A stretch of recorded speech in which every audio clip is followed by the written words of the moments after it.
Barbecue খাবো বলে সময় পেরে উঠছিল না।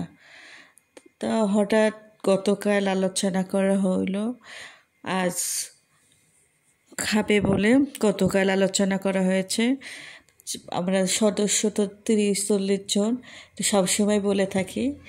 তা যেই হোক, তা শুরু করে দিলেও সবাই এখন খাবো। হয়তো বা বারবিকিউ দিতে একটু দেরি হয়ে গেল। অনেক সময় ভিডিও করা হয়ে ওঠে না, তারপরও করলাম।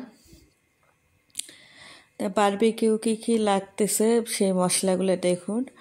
রেডিমেড রাঁধুনি বারবিকিউ মশলা, লবণ, হলুদ, মরিচের গুঁড়া, আদা, রসুন, টক দই, লেবু দিয়েছি 2 টেবিল চামচ, টক দইও 2 টেবিল চামচ দেওয়া হয়েছে। আর মুরগি 5টা নিয়েছি।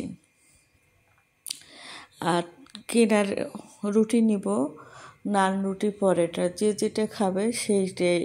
আমি তো ভাই পরোটা খেতে ভালোবাসি, নান রুটিও খাই কিন্তু একটু কম, পরোটাই বেশি ভালো লাগে। এই সব কিছু দিয়ে মেখে নিচ্ছে। সকালের দিকে মেখে নেওয়া হলো টমেটো সস, টক দই আর রেডিমেড রাঁধুনি বারবিকিউ মশলা দিয়ে সব মেখে নিয়ে সারাদিন থাকবে। যত মেখে ম্যারিনেট করে রাখবেন তত মশলা সুন্দরভাবে ঢুকবে। 7-8 ঘন্টা অপেক্ষা করা শেষ। সন্ধ্যা হয়ে গেছে, প্রায় 8টা-9টা, সন্ধ্যা মানে রাতেই। তৈরি করে নিব, চুলা রেডি করে নিচ্ছে কয়লা।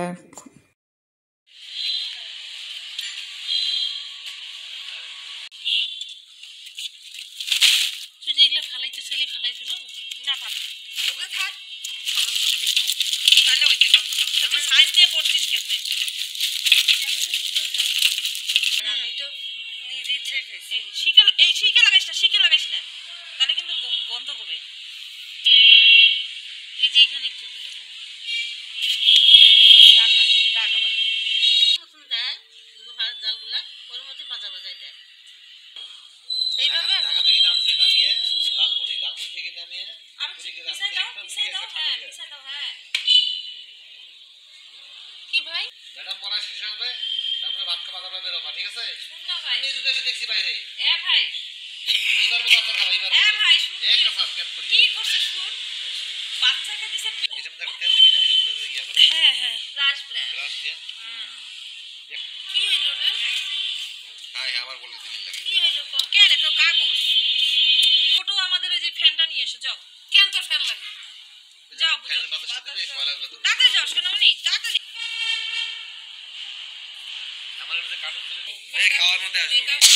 আরে ধুলে গেলে কি আমি তো ফোন বাসায় রেখে আসতাম না। সরি বিসমিল্লাহ তোরে জিগা ধোয়া হয় কিনা দে বিসমিল্লাহ। এটা তো বেশি ধোয়া, গন্ধ করব তো। তো সুন্দর হয়েছে কেন এই এটা চারকোল তো ফ্যানটা কোনটা? এইটা এই পাশে চারকোল এইটা। হ্যাঁ সব আগুন তো ওখানে ওই পাশে যাক, ওই কানিতে দেন। এই দেখ না আগুনটা, না বললাম যে ওই পিছনের কানিতে দেন। ও এই যে এই জায়গাটা। হ্যাঁ মাংসটা তাহলে পুড়ে যাবে না ওখানে লাগলে, এখানে না? হ্যাঁ ওটা মাঝখানে দেন, তাহলে খাই। এই বুঝাই আগুন জ্বলবে কেন? আমি রাখি গেলে তো পুড়ি দেবে, তাড়াতাড়ি দিয়ে 100 টাকা পকেটে ঢুকায় দাও, বাড়াই দাও। এপ্রিল দেখেন আমাদের বারবিকিউ কি অবস্থা। এই যে বস্তু দিয়ে বাচ্চা আসসালামু আলাইকুম এভরিওয়ান, সবাই কেমন আছেন? আমিও ভালো আছি। আর সালাদ তৈরি করে নেওয়া হচ্ছে, সালাদ তো কেটে নিচ্ছে। তারপর বারবিকিউ সবগুলোই পুরানো শেষ। বারবিকিউর মশলা, এই মশলাটা ছাড়া তো বারবিকিউ খেতে ভালো লাগে না।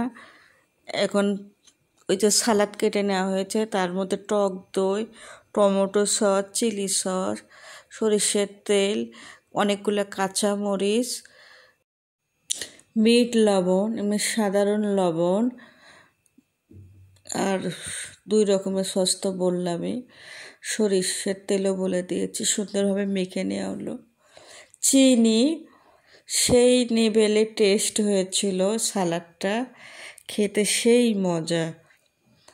আর আমাদের সকলের জন্য বাড়িয়ে নিব, বাড়িয়ে নেওয়া হচ্ছে প্লেটে প্লেটে। যে রুটি খাবে সে রুটি, যে নান রুটি খাবে সে নান রুটি। আমার তো নান রুটি খুব একটা ভালো লাগে না, সবার পছন্দ, আমার খুব কম পছন্দ, আমি পরোটাই খাবো। আমাদের মশলাটাও সেই জোস হয়েছে, কালার কি আর বলবেন, নিজের রান্নার নিজের প্রশংসা, ভালো হলে তো বলবোই, তাই নাকি? দেখেন কালারটা কি সেই জোস।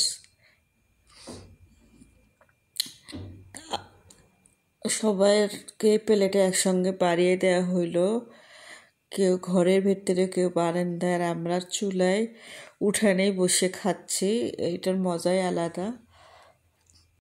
আমরা চুলের পাশে বসে খেয়ে নিলাম সবাই, মেয়েগুলো, ছোট বেবিরা, তারপর গার্জেনেরা, ওরা ঘরের ভেতরে।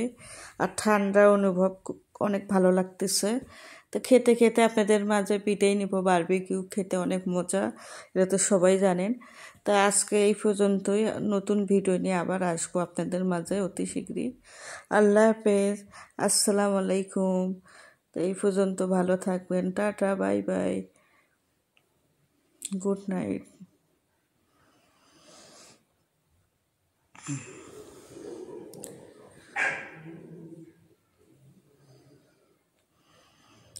আমাদের পরিবেশটা অনেক সুন্দর ছিল।